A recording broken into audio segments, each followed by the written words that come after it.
Well, welcome to Horde's Dairyman Livestream. I'm your host, Corey Geiger, Managing Editor of Horde's Dairyman. We are broadcasting from our cheese cave here in our downtown studio in Fort Atkinson, Wisconsin at the historic W.D. Horde & Sons Company building commissioned by Governor W.D. Horde, who founded this magazine. Today's episode is made possible thanks to generous support by Diamond V. The question basically for today's dairy live stream is, what will the 2021 dairy market look like? That's a question that may have a different answer depending on who you ask, and that's why we've assembled these panelists today. While we will talk about 2021 and how it might unfold for dairy prices, we do know that there are a number of excellent price risk mitigation options for dairy farmers. Dairy margin coverage, DMC, is one of those options. And longtime House Ag Committee Chair Colin Peterson called it, quote, the best safety net of any part of agriculture, especially for small farmers. With that in mind, I'm going to turn to Caitlin and ask her to put our first poll question on the screen. What is the deadline to sign up for the dairy margin coverage DMC in 2021? Your options are December 11th, this Friday, January 11th, next month, February 11th, obviously in February, and then March 11th. Go ahead and take that poll. We'll see how many are coming in here with the poll questions. And we're getting a strong response on the correct answer here, which is good to hear. Caitlin can go ahead and put that up on the screen. 81% said December 11th, and that is correct. It's Friday, December 11th. And for dairy margin coverage, you sign up for the entire year. I know one of our panelists, Mark Stevenson, has done a lot of work on this, and he may talk about it later. But again, you need to go to your farm service agency or FSA office.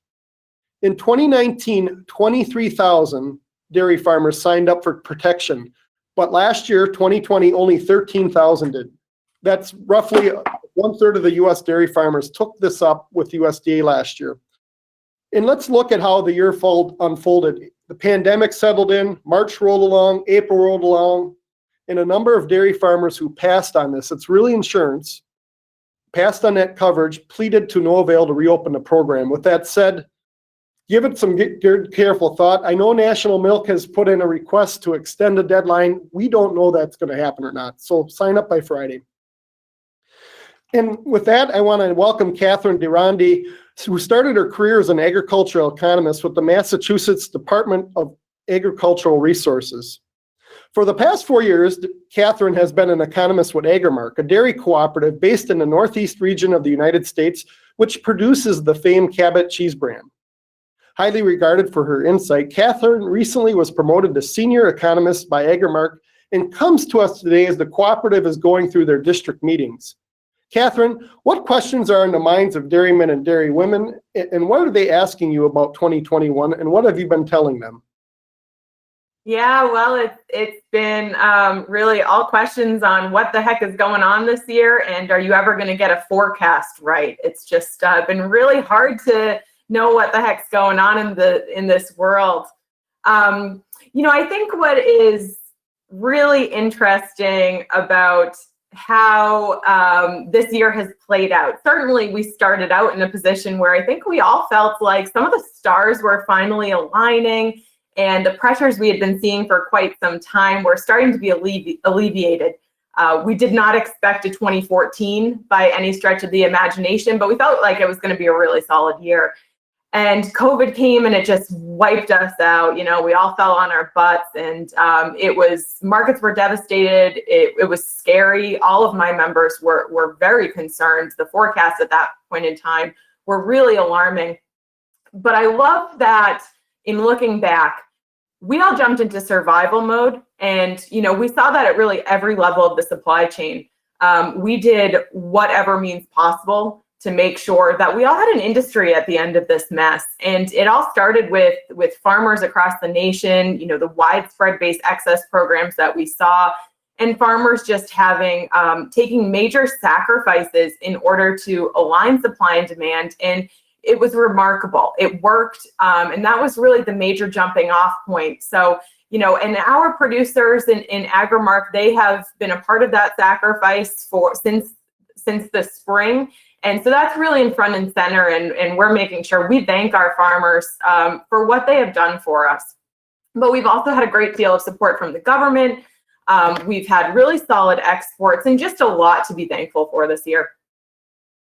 I think that the recovery that we've seen this year has been really interesting to play out, and is forefront in my thinking about 2021.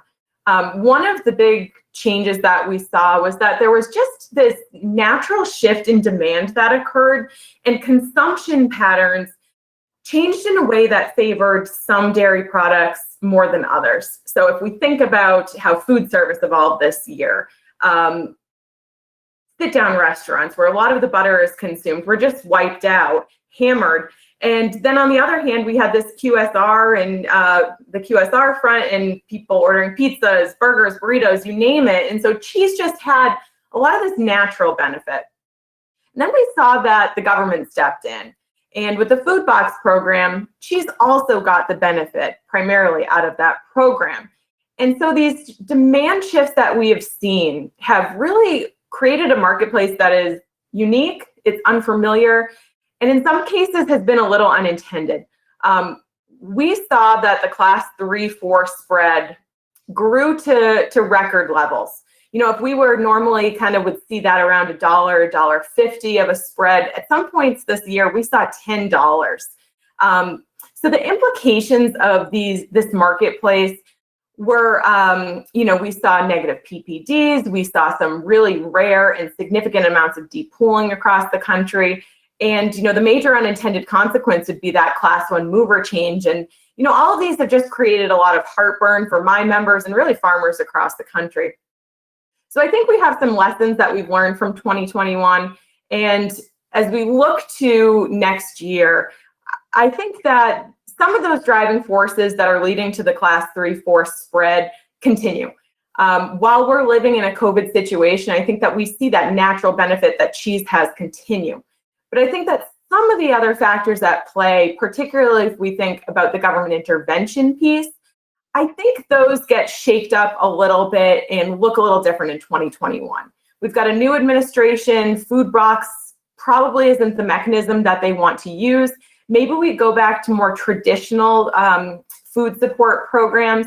And with that shift, I would expect that government demand becomes a little less erratic than we saw this year. And therefore, some of that demand is a little bit more evenly distributed among dairy products. So I expect we see volatility reduce a little bit and that shrinks spread. In addition, I think we all are looking at class 3 and knowing that we're probably going to be seeing some pressure on the class 3 side of things with new capacity coming online.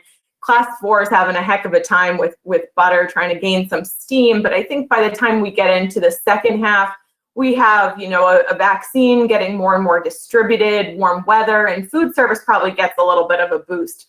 So in general, I expect that spread to get more closely aligned with normal, at least not that $8, $10 range we saw. Some of these traditional relationships restore themselves and that heartburn going away. The other thing I would say about 2021 is that at this point in time, we've lived through a pandemic. We have learned some really important lessons and developed some tools to help us get through these challenging times. And we're all adapting and we're all innovating and just trying to stay in the game.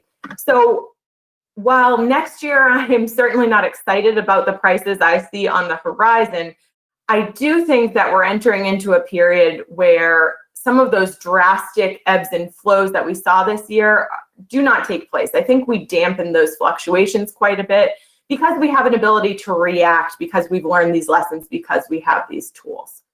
That said, I will just end with, to your point, Corey, on DMC and the importance of risk management. It is so critical that farmers are out there protecting themselves this year.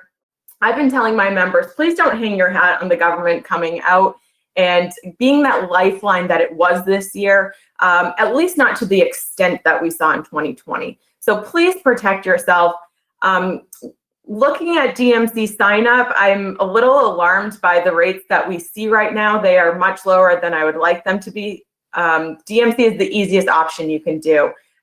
Please get out there and sign up by this Friday. Don't hang your hat on that national milk request to get the extension. I'd be going in at the 950 level, 95% if you're under the 5 million. Over that, we've got a lot more other tools that have a better premium structure and can do some really great things for you. So as I say to my members, you'll sleep better, and it will certainly help me sleep better if you have that protection in place. Well said, Catherine. And, it's like fire insurance. It's like insurance for storm damage to your buildings. You don't really like paying the premium. But the day that tragedy hits, you're darn glad you had it. My dad went through a tremendous situation, spent 18 days in ICU and later passed away. And because he had the right insurance coverage, our farm didn't go down the toilet. And so those are things you really got to think about. Get some risk mitigation to live to fight another day if a bad thing happens. So with that, before we go to our next guest on Dairy Livestream, we're going to go to another poll question. And the poll question is going to read like this. What is the deadline to sign up for Q1? Q1 would be an abbreviation for the first quarter of 2021 Dairy Revenue Protection DRP coverage. Your options are December 15th, January 15th, February 15th, or March 15th. Quite a bit of the same theme here on the sign-up dates to our last poll question. But let's go ahead. We got quite a few people answering that question here. We're going to give it about 10 or 15 more seconds. And as we do that, I want to remind our audience that as you're taking the poll, go ahead and ask questions for our panelists, Catherine, Matt, and Mark, and type them in the go-to webinar control panel, and we will take those in the second half of the broadcast. Caitlin has closed the poll, and 78% of you answered the right answer. It's next Tuesday, December 15th. Dairy Revenue Protection, or DRP is the acronym that gets tossed around a lot, is still a relatively new product. The American Farm Bureau had a strong input in that, and it eventually got approved by USDA. A lot of things happened in between there, of course. But in 2020, DRP covered roughly 55 billion pounds of milk from what I can look up here, and that's about 25% of the milk supply, U.S. milk supply. So dairy farmers are using it. It's one of the things Catherine alluded to. If you're over that 5 million pound mark after that first 5 million with DMC, start looking at that or some other things. It could be futures and options or those things. But as to the poll question again, dairy revenue protection for the first quarter, so the months of January, February, and March, concludes on Tuesday, December 15th. And again, you must go through a licensed crop insurance agent to secure coverage for DRP. So DMC is the FSA office. DRP is a licensed crop insurance agent. And if you've ever done crop insurance, it works quite a bit the same. Our next Dairy Livestream guest is Matt Gold, who took over the reins as editor and analyst of the Dairy Market News 6 years ago from its founder, the well-known Jerry Dreyer. Gold continues to run the Dairy Market Analyst and also serves as president of Dairy and Food Market Analyst, where he provides strategic analysis and advice to clients in the dairy industry. Matt, you study the dairy markets as much as anyone. What are your thoughts on 2021? Sure, and thanks for having me, Corey. I think I want to start or begin my remarks talking for a second about this year's developments, because I think it sets a solid stage for how we're thinking about next year. At Dairy Forum this year, a conference draws a lot of leaders from the industry. Was at the end of January, and I had a dinner. I think it was the last day of January, talking about, well, what would 2020 look like? And at that time, China's coronavirus was known, but the feeling among virtually everyone is, well, this is a first world country in America. We don't have pandemics, and this is a Chinese situation. This isn't going to really affect us. And we talked about our price forecast for 2020 in this group, this dinner, and I think the highest price forecast for cheese was like a predicted was like a $2.50 cheese price, and And that kind of, as Catherine had alluded to, as we started the year, people were really bullish, right? People thought, wow, we could have a record cheese price here because we don't have any new processing investment, economy is growing well, so on and so forth.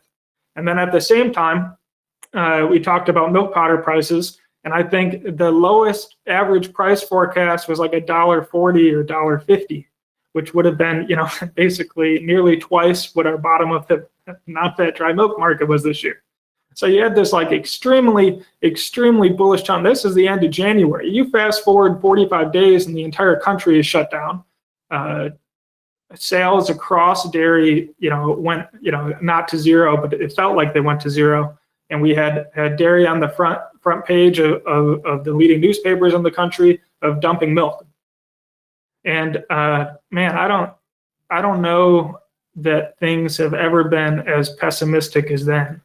And then it was, so that's the middle of March, and you fast forward again another, call it 2 months, and you have this government come in and the Farmers to Family Food Box program. You have the reopening of the country, and it's been wild this year. We had cheese prices at $1 at one point, then at another point at $3. They tripled. Who knew that you should have invested in cheese and not Bitcoin? Just a wild kind of thought. And so that roller coaster of extreme price positivity, extreme price negativity, and then as we kind of emerged again, as Kathleen pointed out, we had these cheese prices that went shooting off like a cannon, and then these class 4 products that continued to struggle. You almost had this divergence from extreme price positivity for cheese related things and not so much for others. Now that's a good capture. If you can just kind of go through each one of those steps and review it in your mind of what a roller coaster this year has been and how your outlook shifted dramatically depending on where we were. And I think that there was a lot of farmers this year that that went out and bought insurance when cheese prices were at $1, at the lowest. And that's I think that's what I'm going to caution against as we talk about this outlook for 2020, is that I'm going to give you my thoughts on what I see playing out, but know that things can change. And this year was a dramatic example of it. So I think it's a particularly poor strategy to fire from your hip and say, oh, I'm going to adapt as we go, because usually when you want insurance, it's too late. As you said, Corey, after the barn burns down is when you want the insurance, right? So, okay, so where are we at currently, and then where are we headed? At the moment, we're at the precipice of a very kind of precarious situation. We have that Glanbia cheese plant starting up. That plant, I believe, is the largest cheese plant ever to start up of that size in the history of our dairy industry. At capacity, it's going to be at 8 million pounds per day. Originally, it was supposed to be at 8 million pounds per day in May or June. I'm being told that they're actually pushing that up. So it's going to be earlier than that. So we have this expansion in cheese production. We also have milk supplies that are very, very heavy throughout the country. In some cases, we have supply management programs in place. Whether you have them or not, I would say most of the country at this very moment has plenty of milk, with milk extremely cheap in the Midwest. Other things like condensed milk, condensed skim milk, very cheap as well. And then we have, where I am in Western New York, we have snow on the ground. It's cold. There's no one going out to eat and sitting outside right now. You have restaurants contracting, temporarily shutting or full-time shutting. So you look at the fundamentals, and over the course of the last 30 days, they've weakened, extremely. But this isn't, as 2020 has showed us, is that it's not just supply and demand that matters. You also have to factor in government. And so I guess from a fundamental point of view, as we go into the first half of next year, the fundamentals by themselves are quite weak. And without government intervention, I think we could have the lowest cheese prices in many years. In particular, butter as well is going to get hit. There's a hard fact, which is that we eat more cheese and butter when we go out to eat than when we cook in home. And we're kind of headed for this, staying indoors type program. But then you can't, I talk about all these fundamentals because I really think that as I look about the first half of next year, there's a lot of price negative risk, like in the kind of risk that we got a taste of in the second quarter. It can very much come back and bite us. But then you have to factor in government. And I think in the last week, the government outlook has shifted. Previously, there's this widespread belief, at least among my network, that we could rename the food box program the Ivanka Trump program, and that there was no way that we would continue it into the next presidency.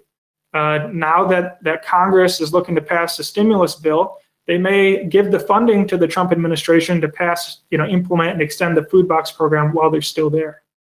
So if we're going to talk about lifting the bottom out of the market, your bet is all on the government. And as Catherine said, do you want to hang your hat on that? I'm not so sure. With that, that'll kind of, at least I guess I got through the outlook for the first half of next year. Well, I'm going to tell you this, Matt and Catherine, you are generating a lot of questions here, and they're very good questions from our audience. So we will continue on here with one more poll question, go to Mark, and we are going to have a lot of work to do to answer all those questions, which is awesome.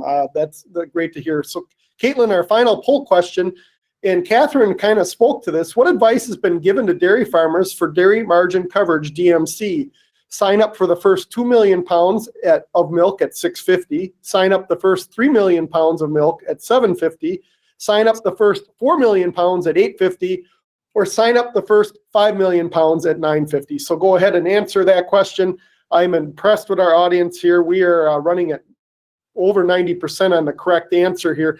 And this answer is based on the premium structure and the way the program is written here. So let's go ahead and cut that off here. And the right answer that most economists are saying is the first 5 million pounds at $9.50. Now, if you're a herd that milks 60 cows and you're putting out 2 million pounds, you can sign up all your milk then. But just for that piece of interpretation. Mark, we welcome you back to Dairy Livestream. I'd have to say you're rather popular these days as a dairy economist. That's because everyone wants to know what 2021 might hold for dairy. What are your projections, Mark? Listen, dairy economists are just popular to begin with, so it has nothing to do with projections. Yeah, I'm going to talk about a couple of other things that haven't really been, heavily hit by Matt or by Catherine this morning. And, one of those is going to be our opportunities for export sales. We've had some pretty strong, I think, amazingly strong export sales this year. Now, no big surprise. When our cheese was $1 a pound, that was going to stimulate some interest. That was so far below so-called world prices for a product that, we had a little burst of activity there. But we've had activity right on through for most of our milk powders. Certainly for skim milk powder, our sales have been well up. And if you look at who those customers have been, Mexico has been, a common big customer for us, and they're actually down in their purchases of skim powder. But it's been more than made up by sales to Southeast Asia. So, our customer base is shifting a little bit. That probably has quite a bit to do with the valuation of the peso, but nevertheless, our opportunities for selling powder into world markets probably continues. While that sounds great, that's still providing us relatively lower milk values in class 4. When you take a look at other products like whey protein products, those sales have also been up considerably. And there it's been almost exclusively because of China. They've been rebuilding their swine herd. They've committed to the phase 1 trade agreement. They're purchasing quite a bit of whey product. And I think we expect those prices to stay fairly firm on into the next part of the year. I know a lot of people look at this and say, whey, who cares? Really, but that has an impact on milk checks. At the, what is it, 43 cents or so that we're at right now on whey? That's a significant contribution to the other solids values in milk checks. So I think that we can look forward to still good sales. And when we think about our other export competitors around the world, we're all feeling a little bit growthy right now. U.S. is up about 2.3% in milk production at this point in time, but other major exporters like the European Union and Oceania are up about more than 1%. And so we're all just a little bit on the growthy side, and I hope that we can kind of keep things together, especially as we begin to get more of this milk on the market. So I think this kind of goes to Matt's comments that, some of the fundamentals for us look a little bit on the grumpy side. But on the more positive side, one thing that hasn't been mentioned is a Section 32 purchase or commitment to purchase here that was announced just a couple of days ago. Section 32 is one of those things that maybe we hear that phrase from time to time, don't really know what it is, but actually it's the money that we collect from tariffs on trade values of all kinds of products, not just dairy products coming in, but when we have those additional tariffs on aluminum and steel, the revenues that are collected from U.S. consumers are then available to be used in fairly large part on food items. And that's actually written into an appropriation from 1935. And it continues to this day. So I think that the equivalent of about 30% of our annual customs receipts are available to buy food products. And the recent commitment was to buy $60 million worth of fluid milk products and $50 million worth of butter. And, lest you think that this sounds like a pretty small number in the grander scheme of things, $50 million of butter at $1.50 a pound right now, equates to something like 33 million pounds of butter. That's about 6 days worth of production in the U.S., or just less than 2% of our butter supplies. I don't know what Catherine and Matt would say, but I think that our butter stocks are just a little on the heavy side, maybe bordering on burdensome. And if you take 2% out through sales of product like this, if it doesn't cannibalize commercial sales, then, we bring our stocks levels right back down to where I think we feel comfortable again with butter. So this is a strategic purchase, and I believe it's going to have an impact. I want to just make a comment about futures markets. Futures markets are this great distillery of information trying to tell us something about prices.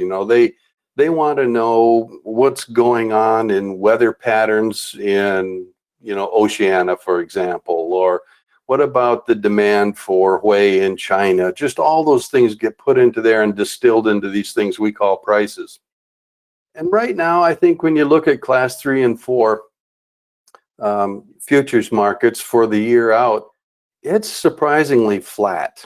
And class 3 is flat around the $17 range. And, flat could be okay, I suppose. It's maybe just saying that we don't forecast any real choppiness out there in the waters. But it could also be because your instruments are broken and, you're not reading things very well. And that's what I think is going on with futures markets. I think that these are flat curves are reflecting a naive forecast that we don't really know. There's a lot of potential risk out there, but we can't really see the things or have keen insights into what we think are going to drive these prices any more than just a month or two in advance. So I think that that's part of the reason for those flat prices. And that's one of the reasons why it makes it harder to find what may feel like real opportunities in a program like Dairy RP, where you have to look out forward through futures market prices, and you're looking at a quarter's worth at a time, which tends to kind of mute and blunt those ups and downs a bit. So you may not perceive much in the way of real opportunities out there. And it's about more level securing the risks that you have. So I agree with you, Corey. You've made the point a couple of times DMC is not tied to futures markets. It's one of those things that's just good basic coverage, simple thing to sign up for, and we ought to do that. And if you're a larger dairy farm than say a couple hundred cows, then maybe you want to look for options that may present themselves and going forward through this year. But we just don't have enough information to move markets right now. So with that, I just kind of throw it out. Thank you, Mark. Before we turn to questions, we want to thank again today's sponsor of Dairy Livestream, that's Diamond V. And your comments, Catherine, Matt, and Mark, have sparked over nearly 20 questions here. We are going to try to get through them all. We're going to start with one we actually talked about. Our guests, our attendees may not know that we do a dress rehearsal a day before. We're not scripted, but we do want to have us all talk about different things. Here's a question that came in, and I think other dairy farmers are thinking this one too. Catherine, I'm going to kick this one over to you first. If the government steps in to prop up the market when we have drastic price drops, such as this year, does it really pay for producers to buy dairy price protection? Yeah, that's an interesting question, and sort of why I brought up this conversation of those traditional price relationships changing this year, with class 3 being favored as compared to the others. And it really has made it challenging for a producer who's trying to say go out and hedge on a class 3 basis based off of those traditional relationships that producer may be used to with their blends and their PPDs and all these different things.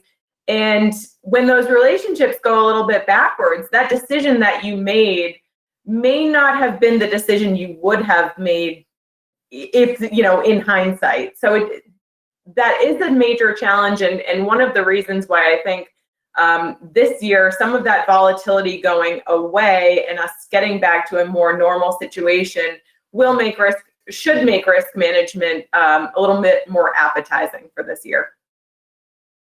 And I think I'd add that we have a new administration coming in. I wouldn't sit here on my business and bank on the government intervention that we had this year. I just think that might be fool's gold. That's a strong statement, but Mark or Matt, do you disagree with me on that?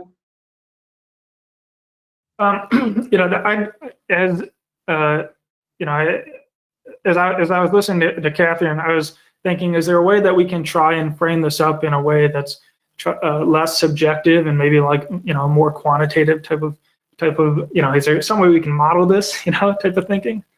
And here are my thoughts. One is we do have a new Secretary of Agriculture who we've had before. So we can go and we can say, oh, well, what did he do in terms of government intervention? And certainly it was less. I mean, the Trump administration, between the trade and mitigation measures, Section 32 purchases, the creation of the Farmers to Food Box programs is kind of unprecedented intervention, not unprecedented, but go many decades to see this kind of level of intervention in dairy. So we do have a way of thinking about it. We know who our next secretary is, and he hasn't, when he was secretary last, he was not as intervention. Let's bring our viewers up to speed here, because we were doing that in pre-broadcast mode here. Political and Bloomberg both announced this morning that President-elect Joe Biden has selected Tom Vilsack to be the U.S. Ag Secretary. And as you know, he served under President Barack Obama, and now he's been, for the last 4 years, the CEO of the U.S. Dairy Export Council. So just bringing our viewers up to speed. And Matt, I'll kick it back to you for continued discussion. Yeah, and then thanks for that, Corey. And then the other part of it is just that the Democrats have been very open that the way that they want to handle ag policy is they want to increase SNAP, WIC, new names for food stamp programs, as opposed to these programs we've had in the Trump administration. So do we think the next 4 years are going to look like the last 4 years in terms of government intervention? I'm going to go with no. And if the answer is no, well, then don't make your decisions based on the last 4 years. You're going to have to maybe think as though we were the previous 4 years. Yeah, Corey, and if I were just to be blunt, I would also say we're no longer in an election year. Okay, so I think there's a lot less reason to expect that there's going to be a great deal of money just flowing to you know, the heartland and the dairy producing states. Blunt is good here, and that is good advice, Mark.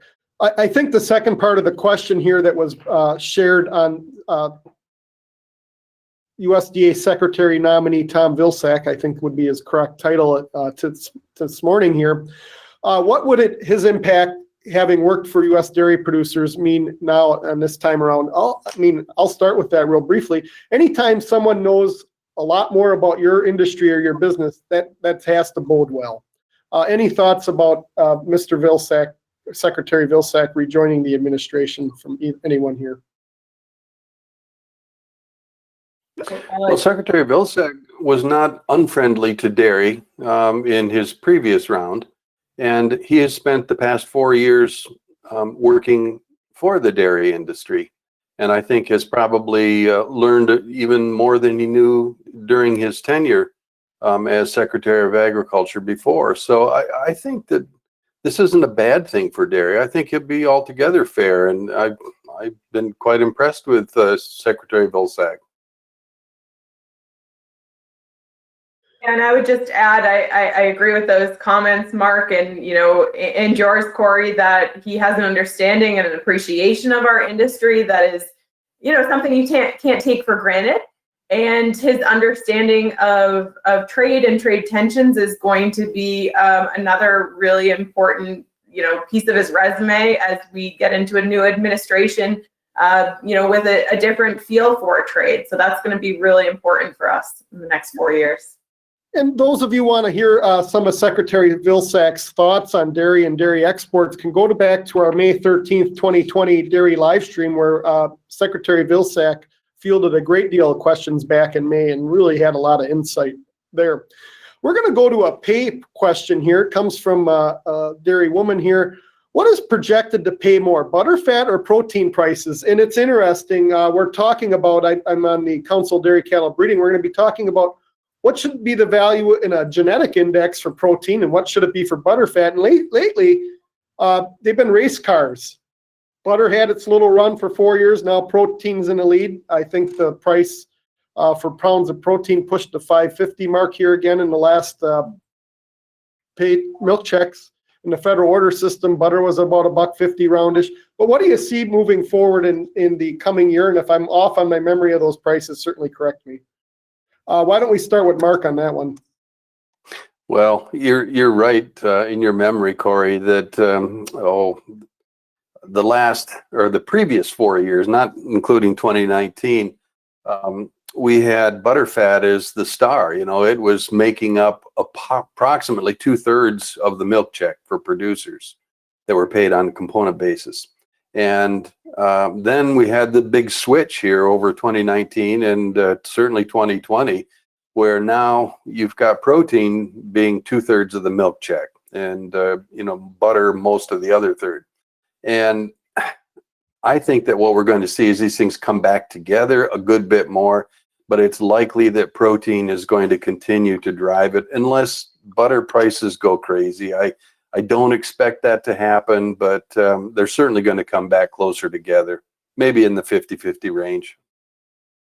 But what do you think, Catherine or Matt?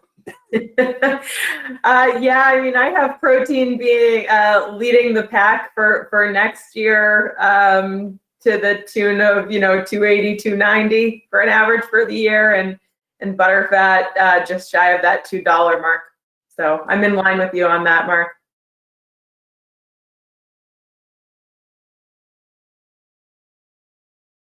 I'm looking here for so many questions to sort through here. Next question. Let's go to this one here. I think the viewers know that price discovery, and a lot of it is based on cheddar cheese. And one of the questions that came in, could we see Italian cheese? And I'm sure the attendee is talking about mozzarella, which is now the largest cheese consumption cheese. It's past cheddar. But the question is, could we see Italian cheese price being incorporated for price discovery? Matt, you maybe want to tackle that one first? Sure. It's one of those ideas that sounds good and easy from the surface level, and that when you get into the details, it's it's a bit more challenging. And so the way that I think the industry is going to move is to get more data before it goes and makes up such a decision. The challenge with mozzarella is that there's wide variance in terms of specification. And mozzarella tends to be developed specifically for specific customers. So, it needs to stretch a certain way if it's on a Domino's pizza, for example, whereas it needs to behave differently if it ends up as a mixture of cheeses on a Taco Bell. And so that lack of standardization makes the idea that you're going to create a price series off of mozzarella very, very challenging. Because you can imagine being the person that sells the cheap pizza cheese to whatever your discount pizza chain, and that's going to go into the same formula as the person that's going to sell your round ball fresh like Crave Brothers mozzarella, right? So that doesn't. You naturally end up with if you're going to go down that route, you have to build a specification on what falls in and what falls out, because you can't include them all because it just doesn't make sense. So if we do go down that route, we're going to need more information. And so I think it's much more likely that we're going to end up with price reporting, for example, on mozzarella, where we start to have better data over time and a time series of data and see how those prices relate to others. And that it isn't the type of thing that you just immediately jump in and change how the economics of dairy work. It'll be the type of thing that there is interest, but it's baby steps on it. The next question here, and this, Matt, you kind of alluded to, you didn't allude to it, you talked about the new plant going online in Michigan. And one of the viewers here very early in the broadcast asked, will the extra cheese production capacity coming online close the gap between class 3 and class 4 prices? So obviously this viewer is asking that question and alluding to the fact of negative price differentials and how we can close that gap. Catherine, you maybe want to tackle that one first, or Mark? Yeah, sure. I'll go ahead. I think it does have the potential to bring those two back in line. Put some pressure on the class 3 side of things in comparison to class 4. May also have some potential to impact the block barrel spread that we see with that plant, at least to my understanding, mostly going to be in block production. Yeah, and one other thing I think is worth remembering, that our powder prices are setting right down there at competitive world price levels. And so we're basically clearing the market here in the US of milk with powder prices, by moving that off wherever they need to go. If we get enough cheese capacity and processing that happens in this country, and we want to keep an eye and think about what those cheese prices are going to do. If you have a lot more product on the domestic market, are we going to consume it and at a higher price, or do those prices now have to clear the market at something more like these world price levels? So that definitely is going to bring cheese prices down. I don't think there's any question about that, but whether we start to export a significant amount of cheese may be more in question. But I would like to just quickly put numbers to it, because I think it's useful, and I don't think it's appropriate just to point to Glanbia and say you're lowering my cheese prices. There is other plants that are coming online as well. When I aggregate up all the new capacity in 2021, it ends up being around 4 billion pounds of milk processing capacity in the form of new cheese production. That's a roughly equivalent to a rather robust growth rate of 1 year's production out of the U.S. So we're taking all of next year's growth and putting it into cheese is kind of the way that I'm thinking about it. Obviously, it's going to be price negative for cheese, and then have some upward effect on those other butter and powder. Man, I'm glad you make that comment, because let's be abundantly clear here. We welcome new processing plants. They're expensive. Mark Stevenson and a number of other dairy economists have put the price tag at $500 million up to $1 billion, depending on what you're doing. It's a big big investment in stainless steel. It's a big investment in the dairy industry, and we need it. This question somewhat knits in because of the, we're going to go through a couple of questions back on risk management here. And this dairyman says, I'm in order 32, and I don't know that that matters to the question, but he's seen depooling cause negative PDs in the $7 to $8 range. Our pay price has only been $14 roughly, yet DMC has paid practically nothing since June. How do people like me protect our milk check? Waiting till third quarter 20, he says this sarcastically, waiting until the third quarter 2021 isn't an option. So, I mean, maybe that's one of the reasons we're seeing slow signups here, because people are like, heck, it didn't do nothing when I needed it because of the negative PPDs. Catherine, are you hearing similar questions in your district meetings at all like that? Not necessarily, Corey, because our expectation is that we get back into more of a normal pricing relationship moving forward.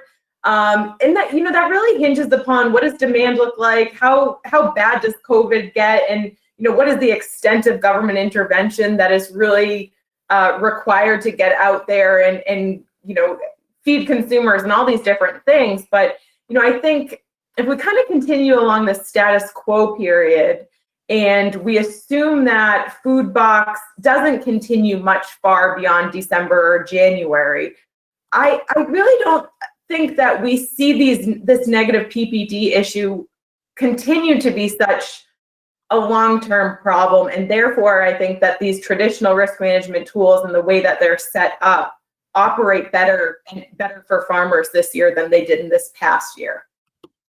But I've been proven wrong several times this year, so big wild cards in DC. Real good. This question here, we'll take real briefly here, and I'm going to send it over to Mark here. Will there be any changes to the DRP program to make it monthly instead of quarterly? Quarterly just doesn't cover your losses where monthly would, and I think the people that wrote it did that for a reason. But Mark, any additional insight on that one? No, I don't have any, particular inside knowledge, I guess, about how that may evolve. There certainly have been discussions about it. And, one thing that averaging quarterly values does, of course, is to take some of that volatility out. And that was one of the things we used to see with when LGM Dairy was a relatively new program. If people bought, a long strip of months out there, then, you were averaging some big numbers and some small numbers, and you ended up with something that didn't really pay very often if you did that kind of thing. I doubt that that's going to happen. I think that those changes happen slowly. But they're going to want to take a look at it pretty carefully before they go to monthly.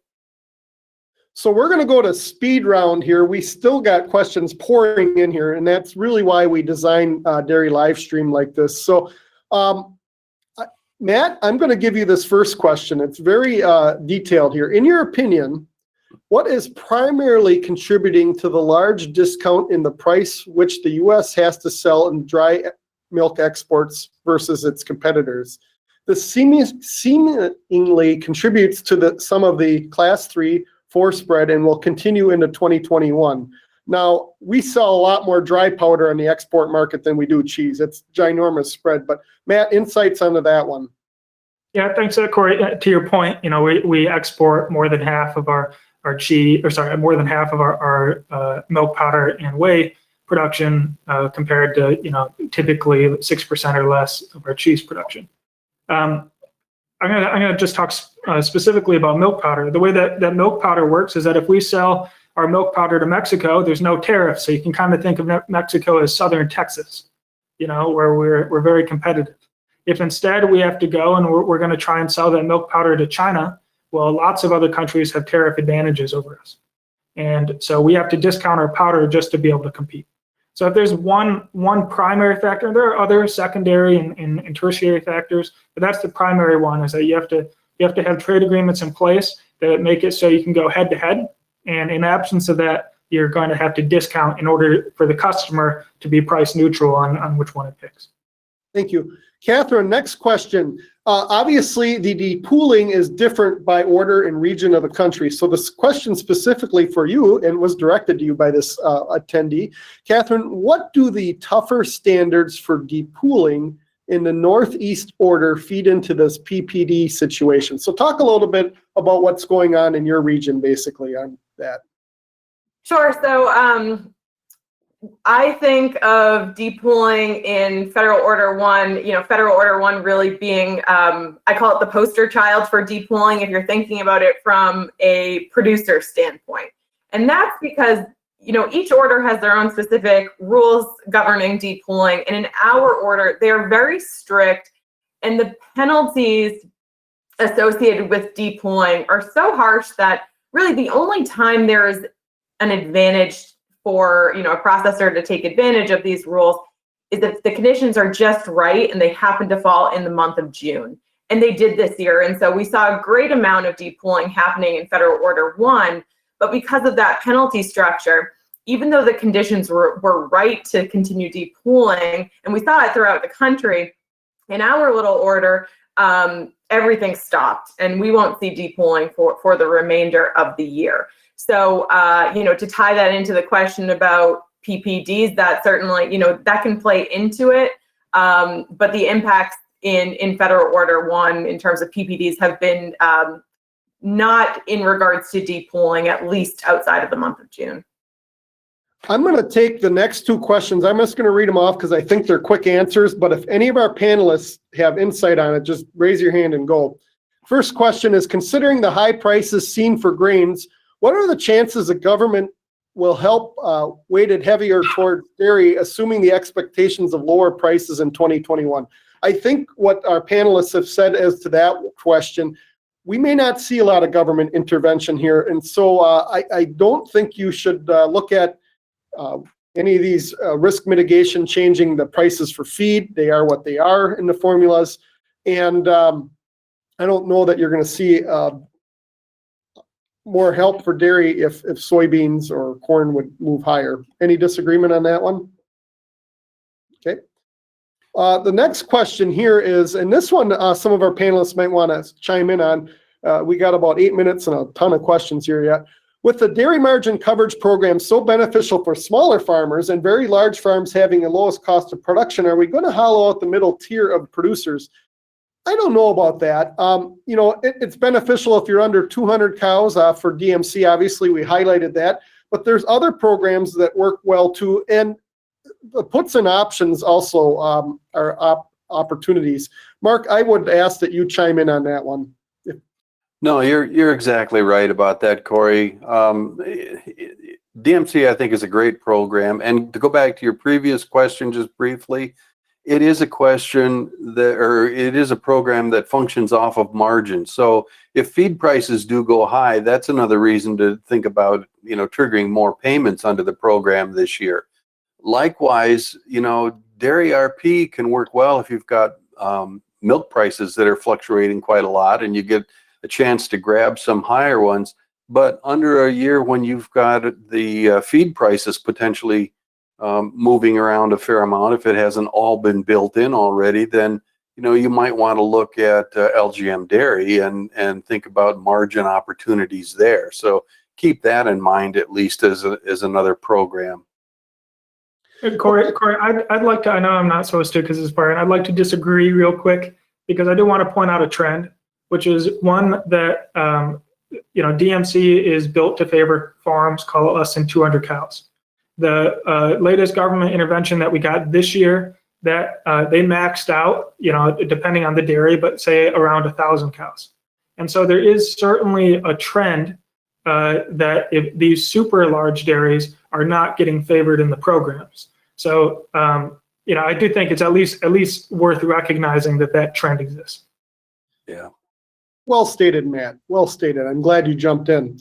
This question actually comes from an attendee in Europe, but I think it's a great question. So a question coming from Europe, Matt, I'm going to give this one to you.